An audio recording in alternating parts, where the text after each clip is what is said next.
Democracy in Action update for Election Day 2012. I'm Carolina Buchek. And I'm Tim Doler. The voting period in New York is coming to an end, and our reporters are still out working to get your up-to-date election information. Central New York is preparing to close its polls in less than 2 hours. Earlier today, NCC News reporter Leonardo Feldman went to the Marcellus Fire Department polling station. He spoke to some voters about their thoughts on our democratic process and the importance of their vote in a close election.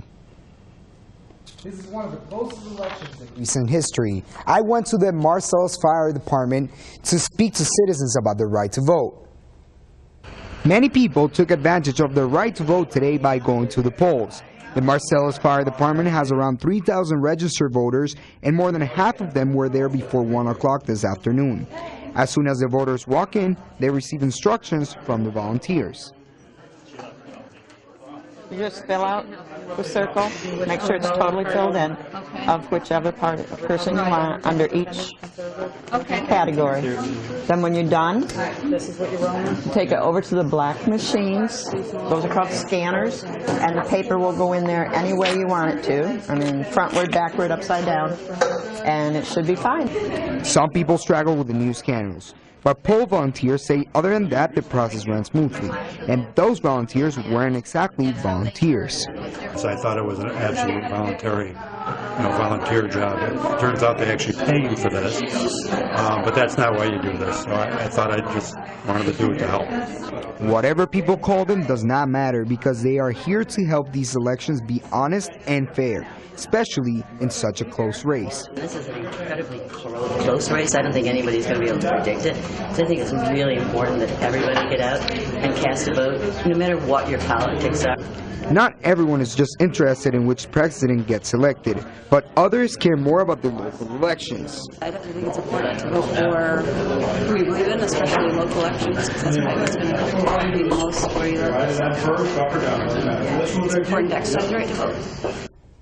People were very excited today to vote. Some of them even brought their children with them to share the voting experience. Thanks, Leo. It's nice to see people out there taking their right to vote seriously and even introducing that right to their children.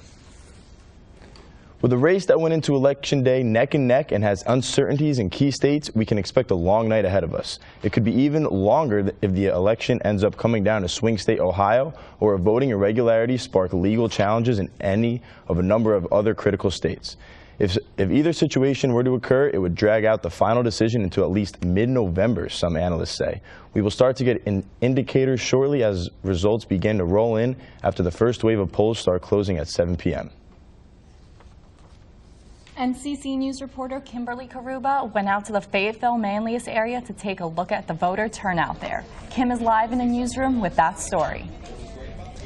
During the 2008 presidential election, it was all about the young vote. 4 years later, what changes in voter turnout and enthusiasm could make the difference this time?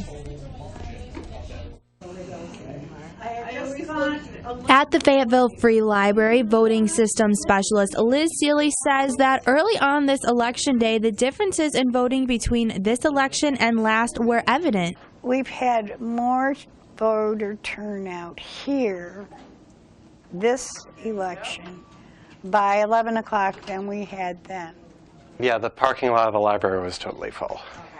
There was, on the ballot machine, it had a counter for how many ballots had been cast. It was 746, I think. And who is coming out is also drastically different. It seems to me that we had a much older populace voting and a much younger popular voting without the in-betweens.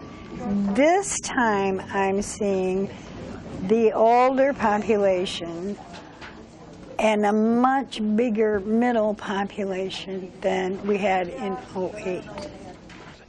I've definitely seen less enthusiasm, to be sure. Although there are less young voters at the polls this time around, the young adult demographic has been far from silent with their views this election. Definitely, I think that social media campaigning has been a lot more intense on both sides. And I've seen quite a few arguments fought out on Facebook statuses. I don't really think that's the best place to have a political discussion, but I've seen it nonetheless. I've never seen as much response in social media, especially on Twitter. Every day my friends telling me what Romney or Obama is going to do to ruin the country if they do. So I think it's definitely much more politically minded and somewhat offensive, I think, almost, because it's incessant. With over 700 ballots cast by 5 p.m. today and more voters streaming in through the door, it is likely that the voter turnout at Fayetteville location could near 1,000. All polling places close at 9 p.m. tonight. This election day is an important one, but the presidential race is not the only race you should pay close attention to. In terms of legislative races, all 213 seats are on the ballot, and the control of the Senate is up for grabs.